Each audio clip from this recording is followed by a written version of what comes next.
नमस्कार, मी डॉक्टर संगीता जाजू. तर बरेचदा असे प्रश्न विचारतात पेशंट की मॅडम जवसाच्या बी खाल्ल्यामुळं वजन कमी होते का? तर हो, होते. पण ती खाण्याची एक पद्धत आहे. जवस बी नुसतेच न खाता ते थोडेसे भाजून त्याची पावडर करून ती दह्यामधनं घालून तुम्ही खाऊ शकता किंवा त्याची चटणी बनवूनसुद्धा तुम्ही खाऊ शकता किंवा पाण्यातनंसुद्धा घेऊ शकता. दुसरी गोष्ट म्हणजे जवसामध्ये फायबर कंटेंट हे खूप असतात. म्हणजे त्यामुळं पोटाची चरबी कमी व्हायला मदत होते. त्याच्यामध्ये ओमेगा 3 फॅटी ॲसिडसुद्धा खूप असतात. त्यामुळं हृदयाचं आरोग्य उत्तम राहण्यास उपयोग होते. आणि दुसरं म्हणजे जवसामध्ये आपल्या अँटी इन्फ्लमेटरी ॲक्शन असल्यामुळे ज्यांना सांधेदुखीचा त्रास आहे त्यांनासुद्धा जवस हे अतिशय उत्तम आहे. त्यामुळे तुम्ही एक चमचा जवसाचे सेवन रोज करा. धन्यवाद.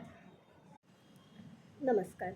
मला पेशंट बरेचदा क्लिनिकमध्ये विचारतात, मॅडम आम्ही जर योगा केले फक्त तर आमचे वेट लॉस होईल का? तर हो, नक्कीच होते. पण त्याच्या जोडीला तुम्हाला इतरही काही उपाय करावे लागतील. ते म्हणजे तुम्हाला योगा तुम्ही जर एक 20 ते 25 मिनटं करत असेल तर तुम्हाला 30 मिनटाचा वॉक हा गरजेचा आहे. म्हणजे चालणे हे पण तितकंच उत्तम आहे. शिवाय योगा केल्यामुळं काय होतं तर आपला स्ट्रेस कमी होतो आणि साधारण स्ट्रेस कमी झाला की ॲटोमॅटिकली आपल्याला वजन कमी व्हायला मदत होते. नंतर इमोशनॅलिटीसुद्धा कमी होते. म्हणजे जे आपल्याला एखाद्या गोष्टीमध्ये आपली खूप आसक्ती असते तर ती आसक्ती आपल्याला योगा प्राणायाम यांच्यामुळं आपल्याला आपले मनातल्या ज्या भावना असतात त्या कंट्रोल राहण्यास मदत होते. दुसरी गोष्ट म्हणजे योगामुळे आपल्या कॅलरीज बर्न होतात आणि आपल्या ठराविक भागाची चरबी, जशी आपण पोटासाठी योगा करत असेल तर पोटाची चरबी कमी होते. आपण थाईजसाठी करत असेल तर ती चरबी कमी होते. म्हणजे ठराविक भागातली चरबी कमी होण्यास मदत होते, म्हणजेच वजन कमी होण्यास मदत होते. नंतर हार्मोनल इम्बॅलन्स जो असतो, ज्यांची पाळी अनियमित असते मुलींची किंवा स्त्रियांची, तर तीसुद्धा आपल्याला योगासनांमुळे नियमित करता येते. धन्यवाद. नमस्कार. तर आज आपण मोरिंगाबद्दल बोलणार आहोत. म्हणजे शेवगा जी भाजी की ती लहानांपासून मोठ्यांपर्यंत वृद्धांपर्यंत सर्वांसाठी अतिशय उपयुक्त अशी भाजी आहे. खेळाडू असो, लहान मुले असो, बायका असो, सर्वांसाठी ही भाजी अतिशय उपयुक्त आहे. मोरिंगामुळे आपले हाडे बळकट होण्यासाठी मदत होते. तसेच आपल्या सांध्यांसाठी सुद्धा अतिशय उपयुक्त अशी ही भाजी आहे. आपले केस, त्वचा या सर्वांसाठी, शिवाय त्याच्यामुळे पचन, आपले डायजेशनसुद्धा अतिशय व्यवस्थित होते. त्यामुळे शेवग्याची भाजी ही तुम्ही आठवड्यातून 2 ते 3 वेळा तरी आपल्या जेवणात ठेवली तरीसुद्धा चालते. या शेवग्याचे सूप करून घेऊ शकता. शेवग्याच्या पानांची पावडरसुद्धा तुम्ही पराठ्यांमधून किंवा भाजीमधून किंवा धिरडे वगैरे करता त्यामध्ये घालून घेऊ शकता. शिवाय शेवग्याच्या बियांची पावडर ही सुद्धा अतिशय उत्तम असते. तीसुद्धा तुम्ही अशाच पद्धतीने आपल्या आहारात विविध प्रकारांनी घेऊ शकता. तर अतिशय उत्तम बहुगुणी शेवगा हा तुम्ही आठवड्यातून 2 ते 3 वेळा नक्कीच उपयोगात आणा आणि आपल्याला आजारांपासून दूर ठेवा. नमस्कार. नमस्कार. तर आज आपण लहान मुलांची स्मरणशक्ती उत्तम राहण्यासाठी काय करायला पाहिजे ते बघूया.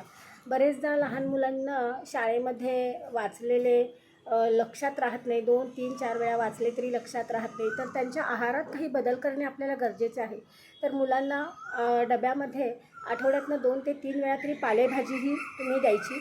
पालेभाजीमध्ये भरपूर अँटीऑक्सिडंट्स असतात, तसेच मिनरल्स असतात. त्यामुळं पालक, मेथी, शेपू, चाकवत अशा भाज्या तुम्ही मुलांना डब्यांमध्ये देत जा. नंतर प्रोटीन कंटेंट मुलांच्या जेवणामध्ये म्हणजे डाळींचं प्रमाण हे भरपूर असलं तर ते सुद्धा त्याच्यामध्ये भरपूर उत्तम अमायनो ॲसिडचा सोर्स असतो. तर त्यांची स्मरणशक्ती, बुद्धीच्या वाढीसाठी ते अतिशय उपयुक्त आहे. नंतर मुलांच्या आहारात ड्रायफ्रूट्स, आता काही वेळेस मुलं चावून खात नाहीत, तर अशा वेळेस काय करायचं, मुलांना लाडूच्या स्वरूपात आपण ड्रायफ्रूट्स, एक छोटासा लाडू, अगदी छोट्या लिंबा एवढा किंवा छोट्या पेढ्या एवढा लाडू मुलांच्या वयानुसार आपण रोज एक लाडू ड्रायफ्रूट्सचा जर दिला तर त्यांना त्यांची स्मरणशक्ती उत्तम राहण्यासाठी, त्यांचे रेग्युलर स्कूल ॲक्टिव्हिटीज व्यवस्थित राहण्यासाठी अतिशय छान मदत होते. धन्यवाद. नमस्कार. तर पेशंट विचारतात, मॅडम आम्ही मटरची उसळ फक्त खाल्ली तर आमची वजन कमी होईल का? तर फक्त मटरची उसळ खाल्ल्यानं वजन कमी होईल असं नाही, पण जेवणात तुम्ही मटरचा समावेश जरूर करावा. मग तुम्ही पोहे खात असेल, उपमा खात असेल किंवा राईस म्हणजे मसाले भात करा किंवा बिर्याणी करा किंवा इव्हन तुम्ही मटर पोळीसुद्धा करू शकता. तर या वेगवेगळ्या पदार्थांमधून साधारण रोजची एक छोटी वाटी जर मटर तुमच्या पोटात गेले तर साहजिकच मटर म्हणजे प्रोटीनचा सोर्स तुमच्या पोटात जातो. तर यामुळं डेफिनेटली वजन कमी होण्यास मदत होते.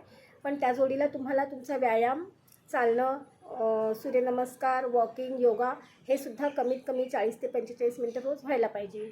नमस्कार, धन्यवाद. नमस्कार. तर आजकाल आपण बघतो की साधारण एक 40च्या वयानंतर जेव्हा महिला माझ्याकडे येतात तेव्हा त्यांचे जेव्हा व्हिटॅमिन डी आणि B12 चेक करते ते बऱ्यापैकी कमी झालेले असते. तर व्हिटॅमिन डी चे उत्तम सोर्सेस काय, तर तुम्ही साधारण तुमच्या जेवणात आठवड्यातनं एकदा तरी पनीरची भाजीचं सेवन करत जा. त्यातून तुम्हाला व्हिटॅमिन डी मिळते. मशरूम्समध्ये सुद्धा व्हिटॅमिन डी भरपूर प्रमाणात असते. नंतर दही यामध्ये सुद्धा तुम्हाला व्हिटॅमिन डी मिळते. नंतर गाईचे दूध साय काढलेले यामध्ये तुम्हाला व्हिटॅमिन डीचा सोर्स मिळतो आणि कोबीमध्ये सुद्धा व्हिटॅमिन डीचा सोर्स असतो. तर अशा पदार्थांचा तुमच्या आहारात जर तुम्ही सेवन केलं तर नक्कीच तुमची व्हिटॅमिन डीची डेफिशियन्सी कमी होते. आणि बरेचदा तुम्हाला जर खूप लेवल तुमची डीची कमी असेल तर मग तुमच्या डॉक्टरांकडून तुम्ही व्हिटॅमिन डीचे सप्लिमेंट आठवड्याला एक या पद्धतीनं मग ते गोळीच्या स्वरूपात घ्या, पावडरच्या स्वरूपात घ्या किंवा लिक्विडच्या स्वरूपात घ्या. ते तुमचे डॉक्टर किंवा इंजेक्टेबल स्वरूपातसुद्धा तुमचे डॉक्टर ज्याप्रमाणे तुम्हाला देतील त्याप्रमाणे तुम्ही सांगितलेला कंप्लीट कोर्स पूर्ण करा. नक्कीच तुमची व्हिटॅमिन डीची डेफिशियन्सी कमी होईल आणि त्यामुळे जे डेफिशियन्सीमुळे होणारे जे काही लक्षणं आहेत ती कमी व्हायला मदत होतील. धन्यवाद.